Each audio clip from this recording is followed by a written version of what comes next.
तुमसे ही दिन होता है, सुरमई शाम आती है, तुमसे ही हर घड़ी सांस आती है, जिंदगी कहलाती है, तुमसे ही ना है ये पाना, ना खोना ही है।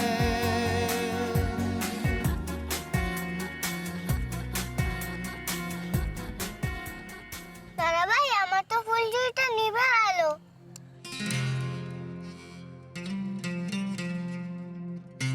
দিয়া এখানে কি করে আসবে? ও তো একাডেমিতে। আমিও না মাঝে মাঝে কি যে সব ভেবে ফেলি। দাদা ভাই হ্যাঁ এবার না আমরা তুবড়ি জ্বালাবো, ইয়া বড় তুবড়ি। চলো না চলো। এই না শোন, অনেক বাজি ফাটিয়েছিস, এবার ঘরে চ। না আমরা এখন দাদা ভাইয়ের সাথে তুবড়ি জ্বালাবো।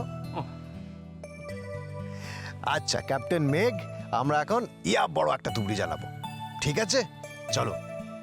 বড়দা ভাই, তুই আমার হয়ে দিয়াকে একটা থ্যাঙ্কস দিয়ে দিবি? দিয়াকে তোর হয়ে থ্যাঙ্কস কেন? কারণ দিয়া কথা রেখেছে। দিয়া আমাকে বলেছিল জানিস, আমার সেই 10 বছর আগে বড়দা ভাইকে ফিরিয়ে দেবে।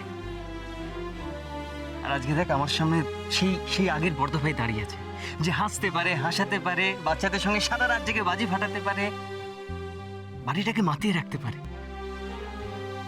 আজ আমি খুব খুশি বড়দা ভাই, ভীষণ খুশি। আপনি আমাকে ব্যাডমিন্টন চ্যাম্পিয়ন করার দায়িত্ব নিয়েছেন, তো আমি আপনাকে কালিমা মুক্ত করার দায়িত্ব নেব। দাদা ভাই, ও দাদা ভাই, হ্যাঁ মোমবাতি তো নিভে গেল, এখন তুবড়ি জ্বালাবো কিভাবে? তাই তো। বাবা, তোমার কাছে কি কোনো ম্যাচ বক্স আছে? তোদেরকে কত বারণ করলাম, সেই তোরা বাজি ফাটাবি না? দাঁড়া, এ তো খালি রে। দাঁড়া, আমার ঘরে ম্যাচ বক্স আছে, আমি নিয়ে আসছি, ঠিক আছে? তোমার ঘরে দেশলাই বাক্স, কিন্তু তুমি তো কোনোদিন সিগারেট মানে ওইসব তো তোমার। আরে না, আসলে দিয়া রোজ বাজরঙ্গলির সামনে ধূপ জ্বালিয়ে পুজো করে, তো তাই আমার ঘরে ম্যাচ বক্স আছে, আমি নিয়ে আসি, আমি এক্ষুনি নিয়ে আসছি, ওকে? সত্যি দিয়া অন্ধকারকে অনেক দূরে সরিয়ে আলো জ্বালিয়েছে। আই উইশ তোদের জীবনে যেন কোনোদিন অন্ধকার না আসে। I wish.